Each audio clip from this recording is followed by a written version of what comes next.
He has told you, O man, what is good. And what does the Lord require of you but to do justice and to love kindness and to walk humbly with your God? Micah 6:8. It's quoted in political speeches, engraved on the walls of social justice organizations, used to ground everything from immigration policy to environmental activism to radical reconciliation. It's the verse the progressive Christian movement has made its banner, the prophetic distillation of what religion is really about, stripped of its doctrinal complications and reduced to three things any reasonable person can affirm: be just, be kind, be humble. And it's the most successfully extracted verse in the entire prophetic literature. Extracted because the three imperatives at the end of the verse have been severed from the four words at the beginning that determine what they mean, who has the authority to require them, and why anyone is obligated to obey them. Those four words are, He has told you.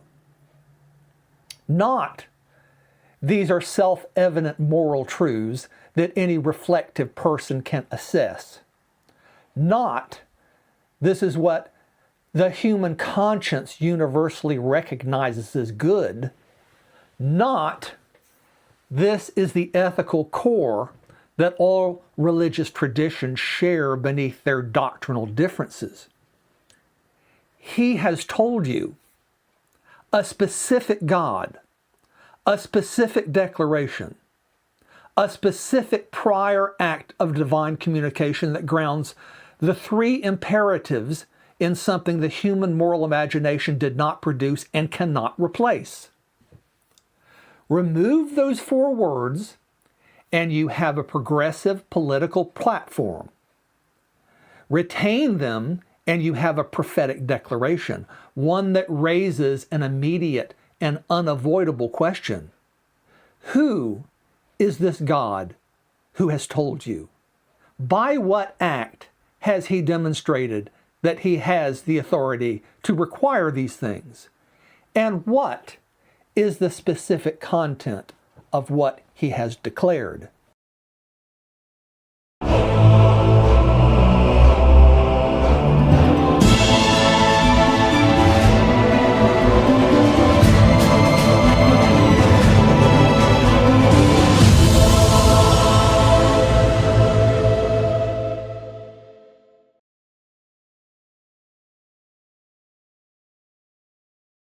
Every reading of Micah 6:8 we will examine tonight answers those questions by ignoring them.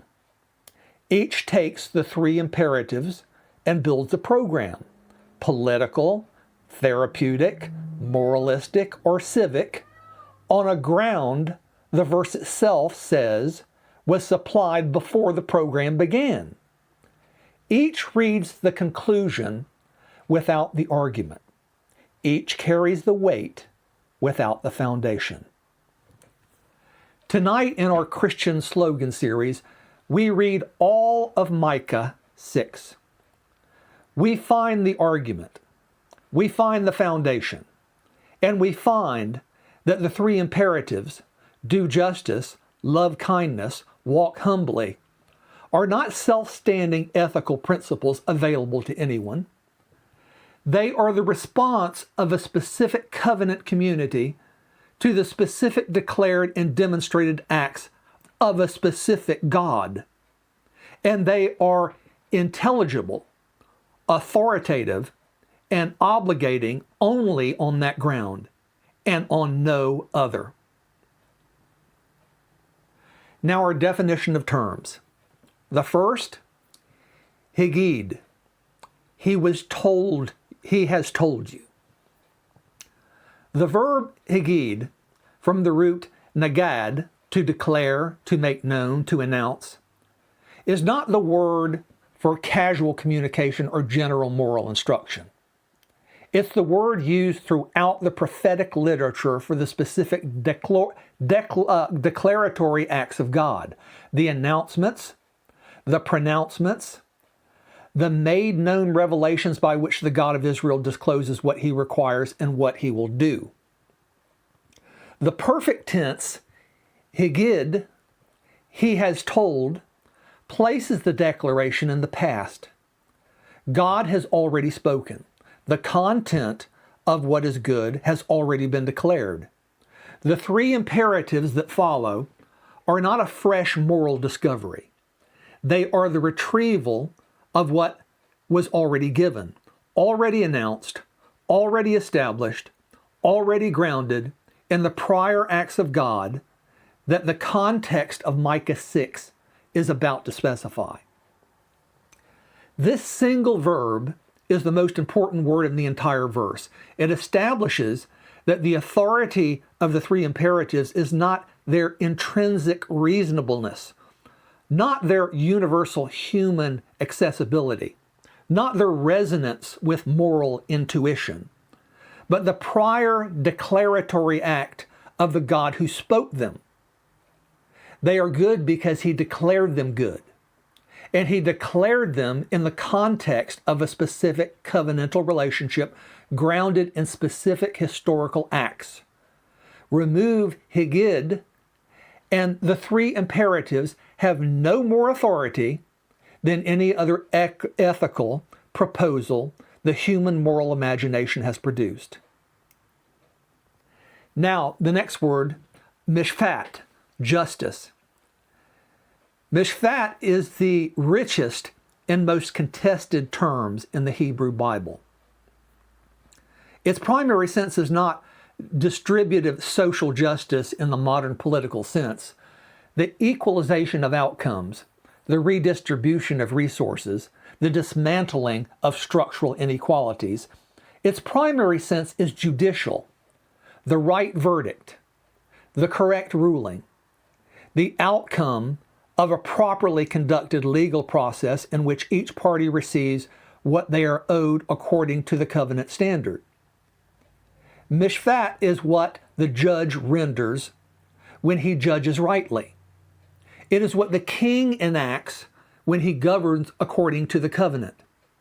It is what the God of Israel executes when he vindicates the oppressed and judges the oppressor. In every case, the standard of mishpat is external to the parties. It's the covenant requirement, the declared standard of the God who has told you what is good.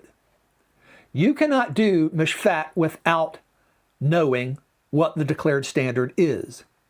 And you cannot know what the standard is without the prior act of declaration, higid, that established it. The social justice reading of Micah 6:8 takes mishpat as and fills it with the content of contemporary progressive politics, racial equity, economic redistribution, environmental justice, LGBTQ inclusion. But mishpat is not an empty vessel the reader fills with their preferred political content. It's the specific judicial requirement of the specific God who declared it. And its content is determined by what he declared, not by what the contemporary moral consensus decides is just. Now, hesed, kindness, steadfast love. Hesed is almost untranslatable, really. The English kindness captures too little of it. Loving kindness, steadfast love, covenant loyalty. Each gets something, but not everything. Hesed is the faithful, persistent, covenant-keeping love of a party who remains committed to the relationship even when the other party has failed. It is the word used for God's own covenant faithfulness, his refusal to abandon what he promised even when Israel was unfaithful. To love hesed is not to be warm, kind, emotionally generous person. It is to be oriented toward covenant faithfulness as the defining commitment of one's life. It is to love the kind of love that God showed in the Exodus, the persistent, undeserved, covenant-keeping commitment that remained faithful through every provocation. You cannot love Hesed without knowing what Hesed looks like. And what it looks like was declared and demonstrated in the specific acts of God that Micah 6 is about to enumerate. Now the phrase, walk humbly with your God. The phrase is more precisely rendered, walk carefully or walk attentively. Hatsneia carries the sense of circumspection, of measured and considered movement, of going with due attention to where you are and who you are with. It is not primarily an internal posture of personal humility. It's a relational orientation, the careful, attentive walking of someone who is genuinely accompanying another, who is attending to the one they are with rather than forging their own path. Now, the phrase with your God is a decisive phrase here. Not with God in general, with your God. The God who has specific relationship with you, grounded in specific covenant acts, who has told you what is good. The walking is not generic spiritual humility before an abstract divine presence. It's the covenantal orientation of the person who knows which God they are walking with, and that God and what that God has done and what that God has declared. This is the amunah of Habakkuk 2:4, the batach of Proverbs 3:5 in a different formulation. It's the prophetically grounded orientation toward the declared God that we have been tracing throughout this series. Walk humbly with your God means orient your whole life toward the God who has demonstrated Himself in the manner He has declared, attending to Him rather than to your own assessment of the path. Now, the structure of the verse. With those definitions in place, the verse yields a reading that is categorically different from any of its popular forms. The structure is prior divine revelation, higid, content of what is the good, the three imperatives, to whom the requirement is addressed. O man, Adam, the covenant human being in relationship with this God. The three imperatives are not a universal ethical program. They are the covenant response required of the people who have been told specifically, historically, by the God who has demonstrated Himself in their history what the good is. Their authority is entirely derivative of the prior declaration. Their content is determined by the declared standard, not by the reader's political or moral preferences. And their ground, the only ground on which they obligate rather than merely suggest, is the specific historical, publicly demonstrated acts of God who told you.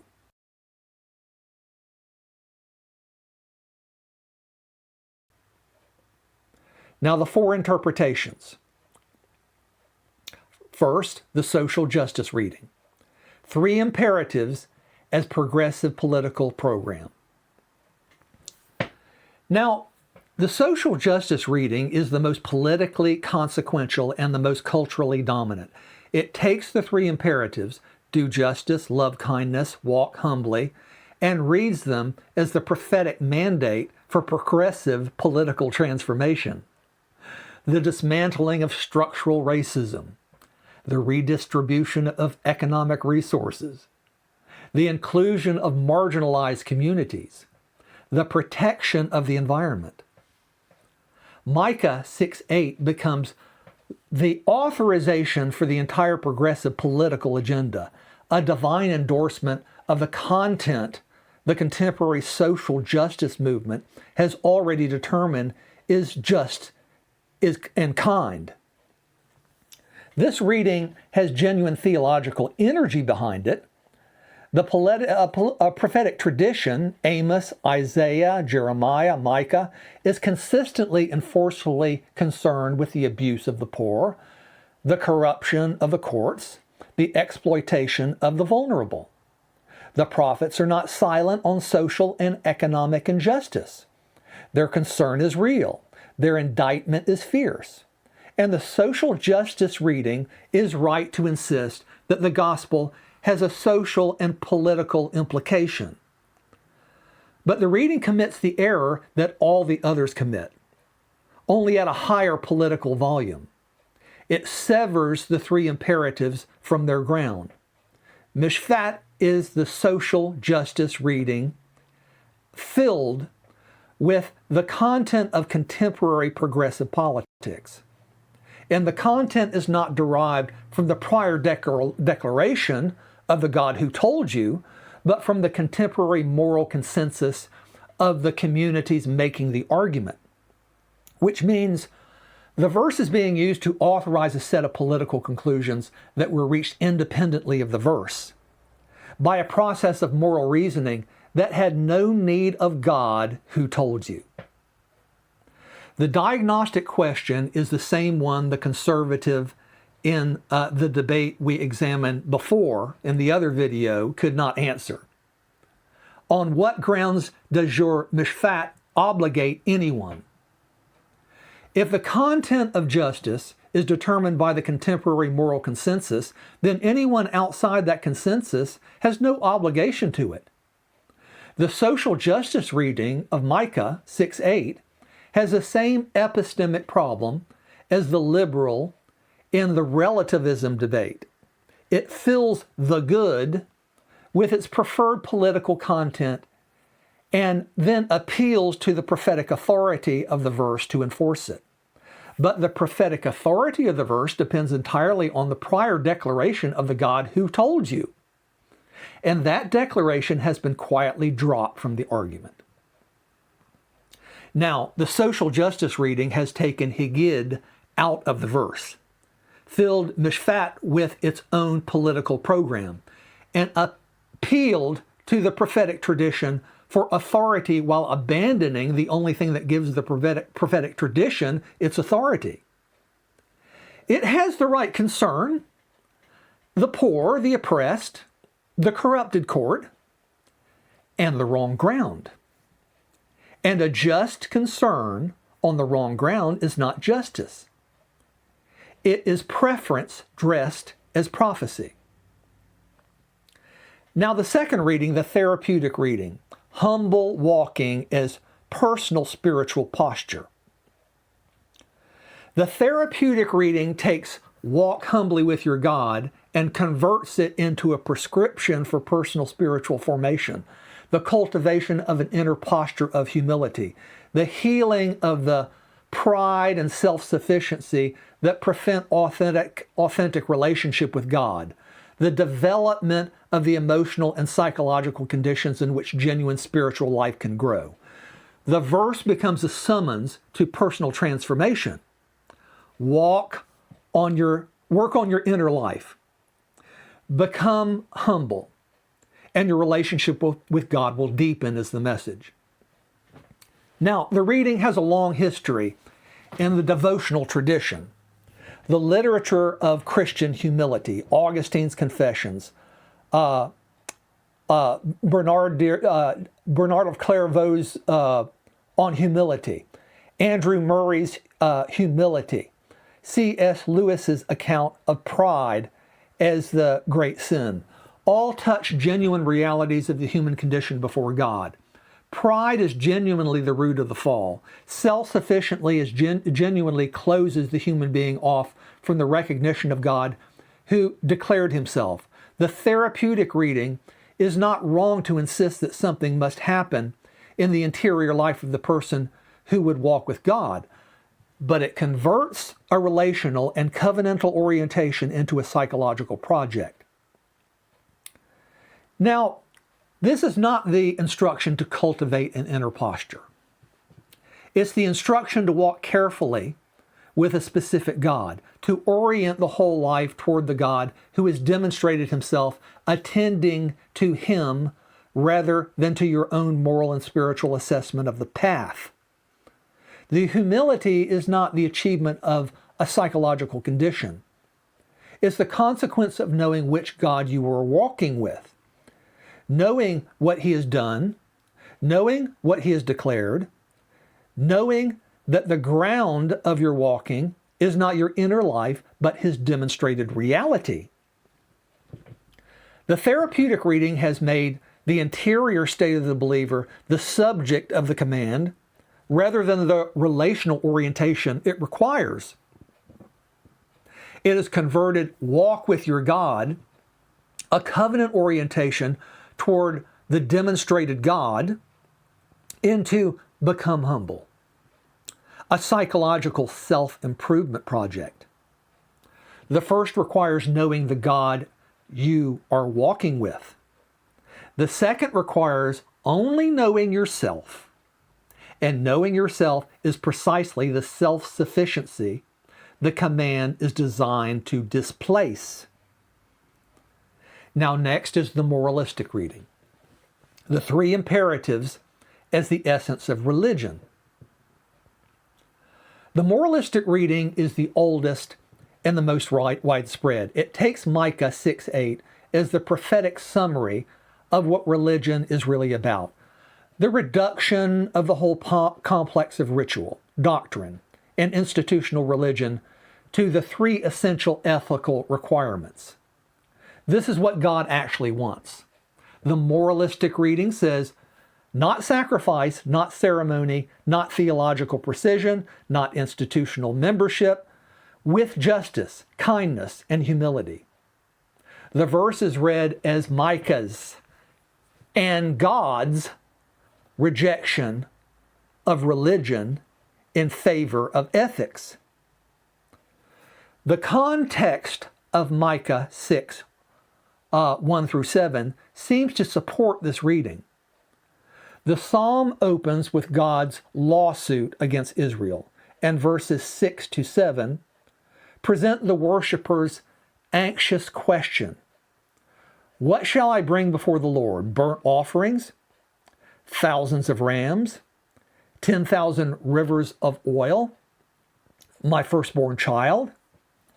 And verse 8 answers, He has told you what is good. Not all those things, this. But the moralistic reading has misread the structure of the contrast. Micah is not contrasting religion with ethics. He is contrasting the elaborate but empty religious performance of a people who have abandoned the covenant with a genuine covenant response that the God who told them what is good has always required. The prophetic critique of sacrifice in Micah, Amos, Isaiah, and Jeremiah is not a critique of religion as such. It is a critique of religion that has been severed from its ground.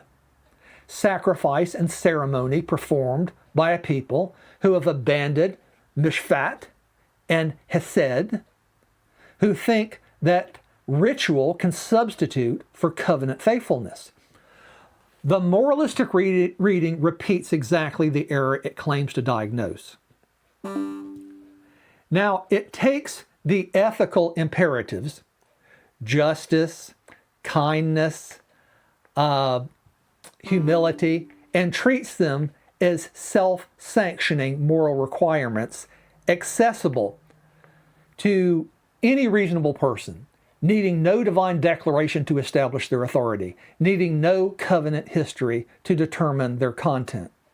It strips religion of its ritual content and replaces it with ethical content.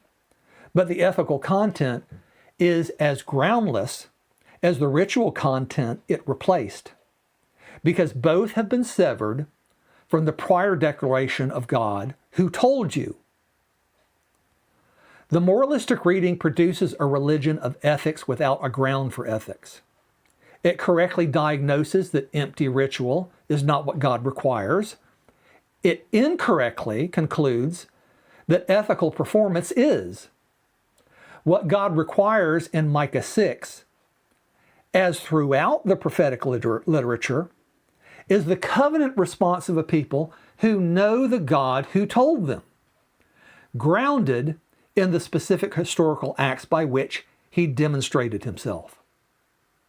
The three imperatives are that response. They are not its replacement. And now, lastly, the nationalistic civic reading. Justice and kindness as Christian political order. The nationalist reading, in that the three imperatives, takes the three imperatives and converts them into the founding principles of a Christian political order. The ethical foundations on which a righteous nation should be built. The prophetic mandate for the political project of establishing God's justice in the structures of civil society. Where the social justice reading applies these imperatives to the progressive political agenda, the nationalist reading applies them to the conservative one. A nation that does justice according to biblical law, that governs with kindness toward its citizens, that walks humbly before God rather than before the secular progressive consensus. This reading has a genuine biblical warrant behind it as well. The Hebrew prophets were not politically disengaged. They addressed kings, challenged imperial powers, called nations to account. The vision of Isaiah 2 and Micah 4, the nations streaming to the mountain of the Lord, swords beaten into plowshares, is a political vision. The requirement of mishpat has political implications. The nationalist reading is right that the three imperatives are not purely private virtues, but it makes the same substitution as the social justice reading in a different political direction. It fills mishpat with the content of its preferred political order, biblical law, natural law, constitutional tradition, and appeals to Micah 6:8 for prophetic authorization. The ground of the mishpat it requires is not the prior declaration of the God who told you. It is the political and legal tradition the community has already decided is just. And that tradition, however venerable, however resonant with biblical themes, is a human production that faces exactly the same epistemological challenge as the progressive's justice.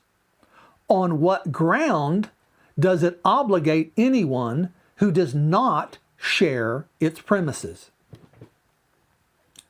Now, the nationalist reading has the right instinct that the three imperatives have public and political implications, and the wrong ground.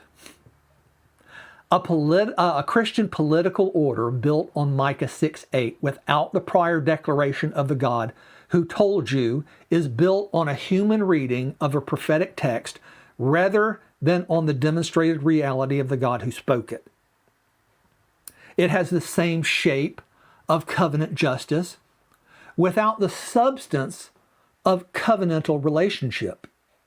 And the shape without the substance is what the prophets were indicting, not recommending.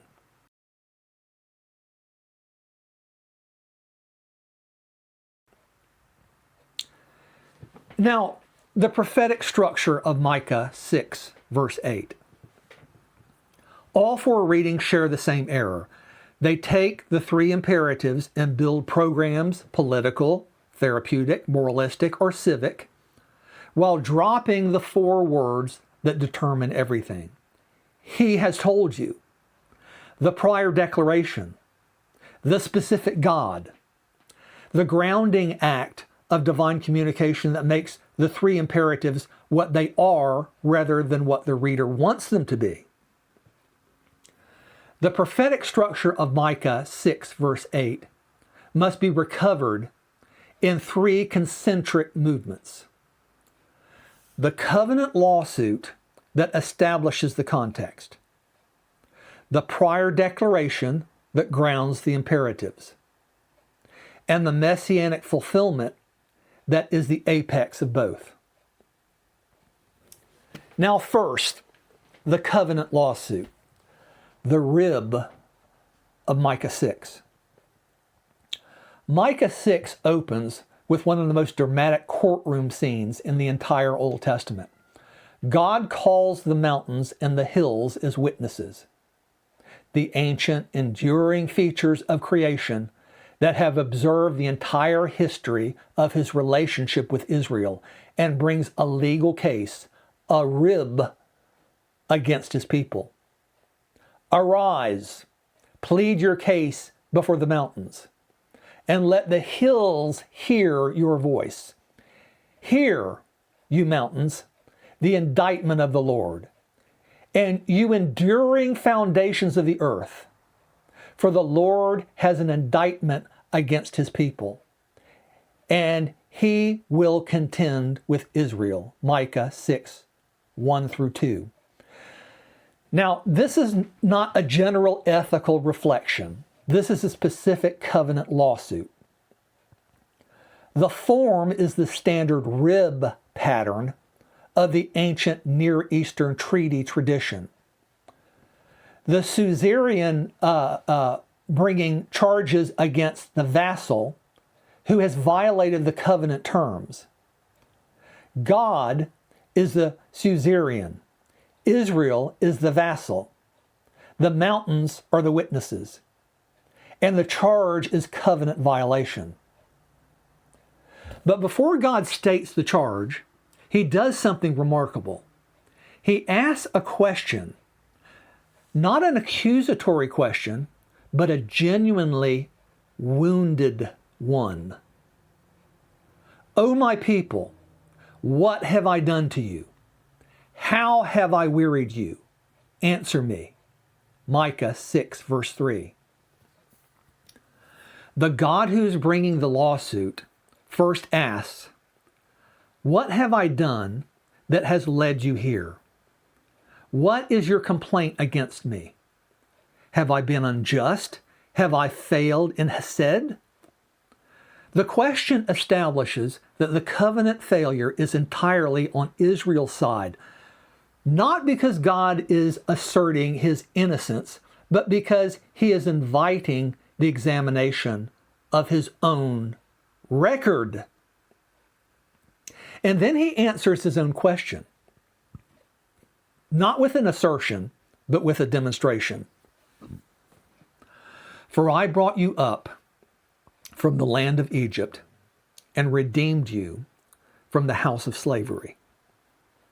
And I sent before you Moses, Aaron, and Miriam. O my people, remember what Balak, king of Moab, devised, and what Balaam, the son of Beor, answered him, and what happened from Shittim to Gilgal, that you may know the righteous acts of the Lord. Micah 6, 4 through 5. The specific acts of God, the Exodus, the redemption from slavery, the prophetic leadership of Moses, the thwarted curse of Balaam, the crossing from Shittim to Gilgal, are the ground of the covenant obligation. God is not simply asserting his authority. He is demonstrating it, pointing to the specific historical acts by which he showed himself to be the God of Mishpat and Hesed before he required them of his people. This is the structure of the entire prophetic tradition. The imperatives of Sinai are grounded in the Exodus. I am the Lord your God, who brought you out of the land of Egypt, out of the house of slavery. You shall have no other gods before me. The requirement comes after the demonstration. The obligation is covenantal. It flows from the specific historical acts of a specific God who proved his identity before he stated his requirements. And this means the three imperatives of verse 8, do mishpat, love hesed, walk carefully with your God, are not self-standing ethical requirements.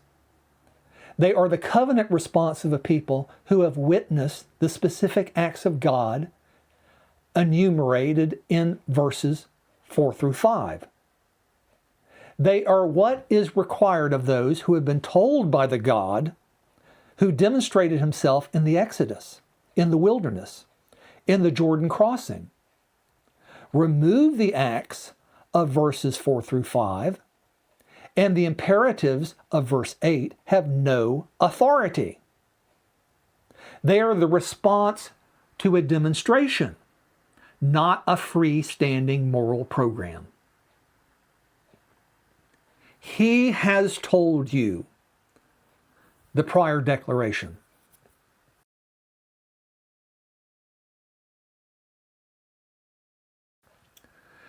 With the covenant lawsuit structure established, we can now read verse 8 in its full weight. He has told you, O man, what is good. The Higid points back to the entire history of divine declaration. Not only the Exodus, acts of verses 4 through 5, but the whole history of the prophetic word from the beginning. He has told you. The declaration was given. The content of the good was announced. And the announcement was not a philosophical proposition about universal ethics. It was a specific covenant declaration grounded in specific historical demonstrations of the character of the God who declared it. Now, this is why the four readings all fail at the same point. They all want the three imperatives without the Higid. They want justice without the God who demonstrated what justice looks like by executing it in the Exodus, delivering the enslaved, judging the oppressor, vindicating the powerless against the most powerful empire in the ancient world. They want kindness without the God who demonstrated what hesed looks like by maintaining his covenant with a people who had violated it at every turn. They want humble walking without the specific God who has earned the right to be walked with by what he did before he asked for it. Mishpat without Higid is the reader's preferred political content dressed as divine requirement. Hesed without Higid is the reader's preferred emotional warmth dressed as covenant faithfulness. Now, Hasneya Laket without Higid is the reader's preferred spiritual posture dressed as covenantal orientation. None of them is what Micah said. All of them are what happens when you take the last three clauses of the verse and build a program on them while dropping the first. The prior declaration, he has told you, is the load-bearing structure of the entire verse.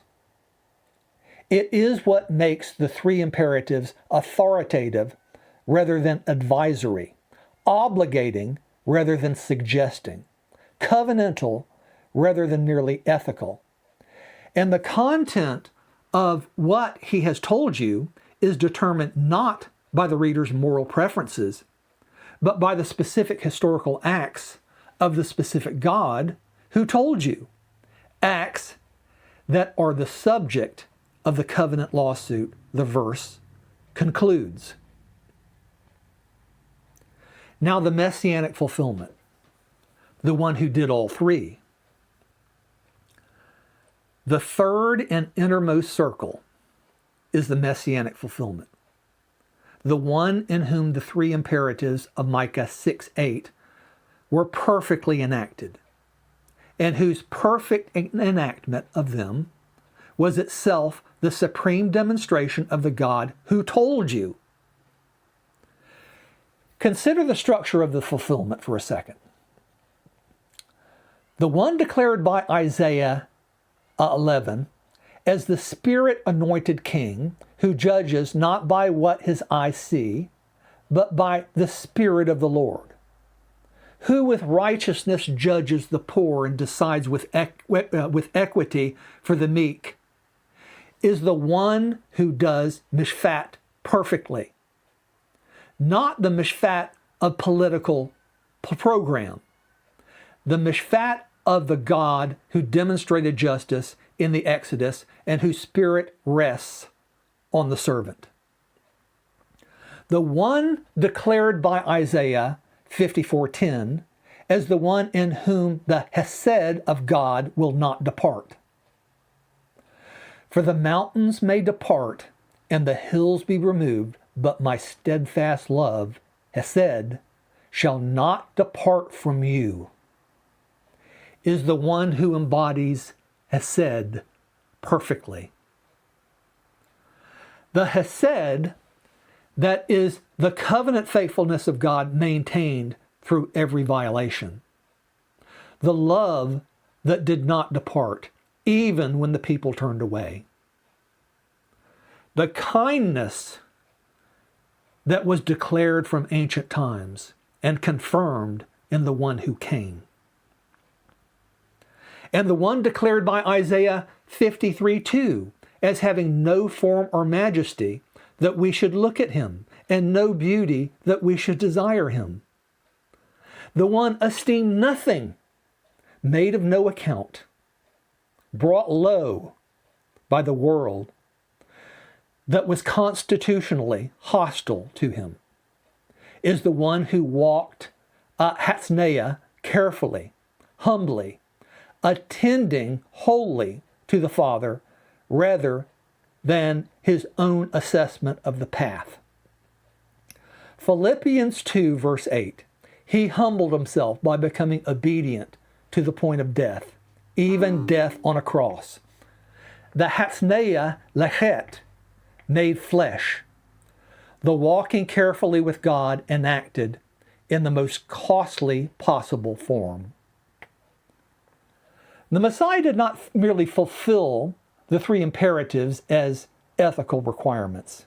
He fulfilled them as the prophetically declared content of the covenant, doing mishpat by executing the just verdict of God on sin through his own bearing of it, loving hesed by maintaining the covenant faithfulness of God toward a people who had violated it at every point, walking hatsneia by surrendering every claim of his own dignity to the will of the Father who sent him. And the fulfillment of the three imperatives in the Messiah is what makes them available to his people, but not as ethical demands, but as the shape of the life that is sustained by prophetically grounded orientation toward the God who told you. You do mishpat, not because justice is a universal ethical principle you have determined to enact. You do mishpat because you know the God who demonstrated justice in the Exodus and fulfilled it in the Messiah. And your life is oriented toward that demonstrated reality.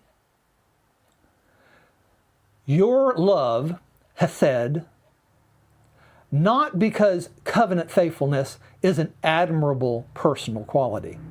You love hesed because you have been the recipient of the hesed that was declared before it was given and given before it was declared. You walk hatsneia because humility is the therapy. Is not you walk hasneia not because humility is a therapeutic virtue. You walk carefully because you are walking with a specific God who made himself of no account, so that the God of truth could not be mistaken for anything the world made. The three imperatives of Micah 6, verse 8, are not a program. They are a portrait of the life lived in prophetically grounded knowledge and recognition of the God who told you. And the portrait was declared in its messianic form before the conditions of its fulfillment existed. It was confirmed in history. It was enacted in the one who came in the Father's name. And it is available as the shape of the genuine covenant life only to those who have received and known the prior declaration as what it actually is, the specific historical, publicly demonstrated Word of God who told you what is good.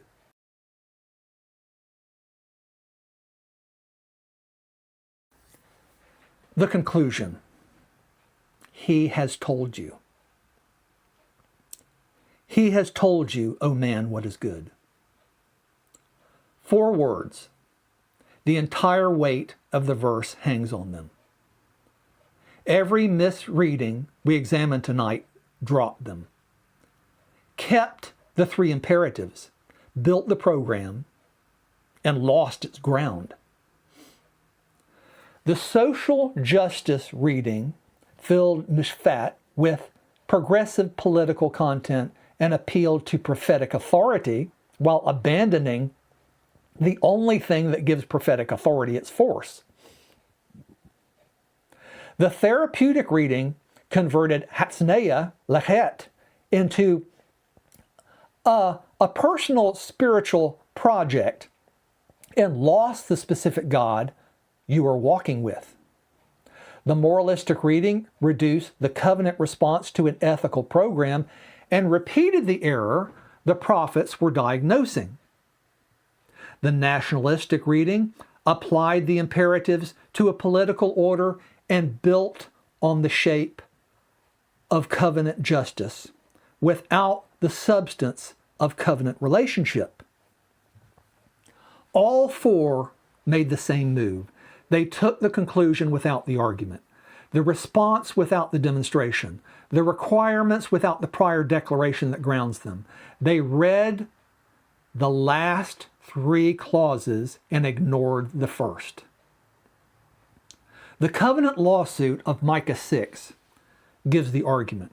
God calls the mountains as witnesses, asks what he has done to weary his people, and answers with the specific historical acts of his demonstrated character: the Exodus, the wilderness, the Jordan. The imperatives of verse 8 are the covenant response required of those who have witnessed those acts and received the prior declaration of the God who enacted them. The prior declaration, Higid, establishes the authority. You are required to do Mishpat because the God who declared what justice looks like demonstrated in history in the deliverance of the enslaved. You are required to love Hesed because the God who declared what covenant faithfulness looks like maintained it through every violation of the covenant.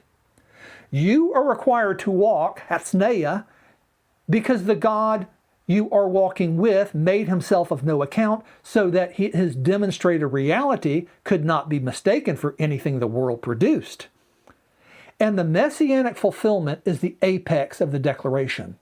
The one in whom the 3 imperatives were enacted perfectly, declared from ancient times, confirmed in history, available now as the shape of genuine covenant life to those who have received the prior declaration as what it is. He has told you, O man, what is good. Not, you have determined what is good. Not, the consensus has decided what is good. Not, your conscience has recognized what is good. He has told you a specific God, specific acts, a specific declaration, confirmed in history in a specific person, in a form no human arrangement produced. Do justice, love kindness, walk humbly. Yes, but not as a program, not as a platform, not as a therapy, not as an ethic. As the covenant response of those who know the God who told them, who have received the prior declaration as what it is, who have recognized the demonstrated reality of the one who enacted all three perfectly, and whose whole life is oriented toward that recognition as the only ground on which the three imperatives are what Micah said they are. Not self-standing ethical principles, the response of a people who have been told by the God who showed them what He requires, because He first showed them who He is.